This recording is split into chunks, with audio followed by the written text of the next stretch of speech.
पाएँ, लेकिन लौटाना हम लोग का काम है। परमेश्वर ने बोला है कि जाओ सारे लोगों को मेरी सुसमाचार सुनाओ। बहुत ही अच्छा लगता है जब हम परमेश्वर के वचन में बढ़ते हैं, इतनी खुशी लगती है, हर चीज़ भूल जाते हैं जब परमेश्वर के वचन में डूब जाते हैं। तो दोस्तों, सभी को जय मसीह की। आप नए हो पुराने हो, सभी का स्वागत है मेरे इस यूट्यूब चैनल में। तो चलिए जानेंगे आज परमेश्वर का वचन को। और परमेश्वर का वचन जो आज का है वो बहुत ही अच्छा वचन है। ऐसे तो परमेश्वर का हर एक वचन है, लेकिन जो प्रतिदिन का वचन है वो बहुत ही बहुत ही पावरफुल वचन होता है, क्योंकि परमेश्वर का वचन को प्रतिदिन हम लोग को लेना चाहिए, प्रतिदिन, यहाँ तक कि सुबह शाम और दोपहर और रात, कभी भी। लेकिन अगर हम लोग प्रतिदिन एक खुराक के रूप में जैसे खाना खाते हैं ना, उससे अगर डबल उस वचन को खाएं ना, तो हम लोग और भी ज़्यादा दिन तक जीवित रहेंगे और परमेश्वर हमें भला चंगा रखेगा और परमेश्वर हमें अपने आगे स्थान में खड़ा करेगा। परमेश्वर ने कहा है कि तुम मेरे पीछे हो ले, और जब हम उसके पीछे हो लेते हैं ना, तो परमेश्वर का वचन के अनुसार हम उसके आगे रहते हैं। परमेश्वर कहता है कि हम तुम्हें हमेशा आगे रखेंगे, भले तुम मेरे पीछे चलता है, लेकिन हर एक स्थान में तुम्हें आगे रखेंगे। तो चलिए आज का वचन को जानते हैं। आज का वचन बहुत ही अच्छा वचन है, और आज का जो विषय है वो है नमक और ज्योति। आप लोग पढ़े होंगे इस विषय को। चलिए निकालते हैं मत्ती का 5:13। मत्ती का 5:13 को पढ़ेंगे हम लोग। तुम पृथ्वी के नमक हो, परंतु यदि नमक का स्वाद बिगड़ जाए तो वह फिर किस वस्तु से नमकीन किया जाएगा। यहाँ पे बोल रहा है कि तुम पृथ्वी के नमक हो, अगर नमक का स्वाद बिगड़ जाए तो किस वस्तु से नमकीन किया जाएगा। चलिए आगे पढ़ते हैं। फिर वह किसी काम का नहीं, केवल इसके कि बाहर फेंका जाए और मनुष्य के पैरों तले रौंदा जाए। यहाँ पे बोल रहा है जब नमक का जब स्वाद बिगड़ जाता है तो फिर वो नमक कोई काम का नहीं होता है, उसको हम लोग फेंक देते हैं और मनुष्य क्या करते हैं, अपने पैरों तले रौंदते हैं, चलते हैं, खोदते हैं, गिंजटते हैं। उसी तरह परमेश्वर बोल रहा है, अगर जैसे कि हम लोग का एग्जाम्पल बोल रहा है, तुम पृथ्वी के नमक हो, अगर तेरा स्वाद बिगड़ जाए तो तेरा कोई फिर काम का नहीं, तुम कोई काम का नहीं, तुमको फेंक देंगे, मनुष्य तुमको रौंदेगा, शैतान तुमको रौंदेगा, परेशानी तुमको रौंदेगा। यहाँ पे एग्जाम्पल बोल रहा है।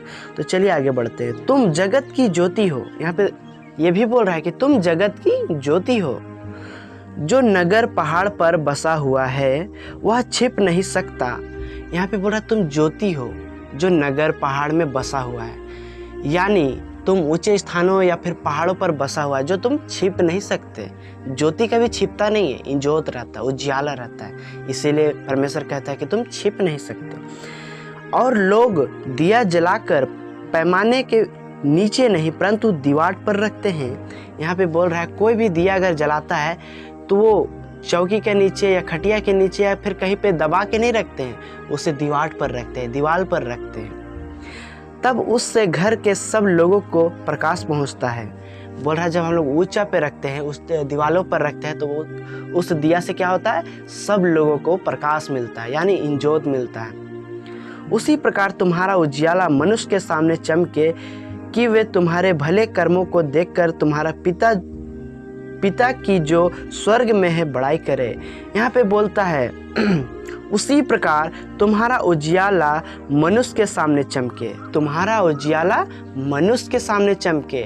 हम लोग को यीशु कहता है कि तुम्हारा उजियाला मनुष्य के सामने चमके कि वे तुम्हारे भले कर्मों को देखकर, वे तुम्हारे भले कर्मों को देखकर। परमेश्वर यहाँ आपको भला कहने के लिए बोल रहा है, हमें भला कहने के लिए मतलब होने के लिए बोल रहा है।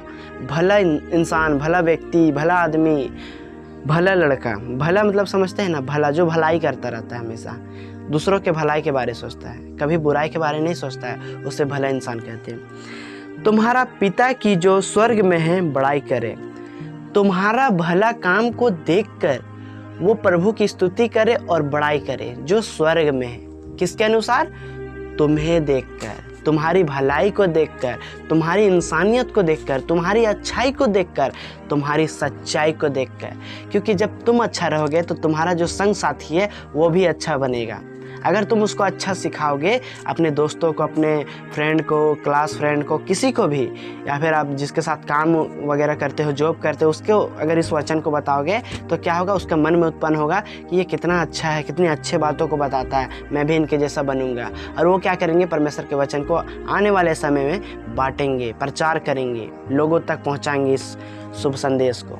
इसलिए मैं कहता हूँ परमेश्वर का वचन बहुत ही प्यारा होता है। यहाँ पे बोल रहा है कि तुम पृथ्वी के नमक हो। अगर नमक का स्वाद ही बिगड़ जाए तो फिर उस किस काम का, वो फिर किस वस्तु से नमकीन किया जाएगा। इसीलिए आप अपने स्वाद को मत बिगाड़िए। परमेश्वर आपको एक ज़िंदगी दिया है, एक मौका दिया है, इस ज़िंदगी को मत बिगाड़िए। मैं यही कहना चाहता हूँ।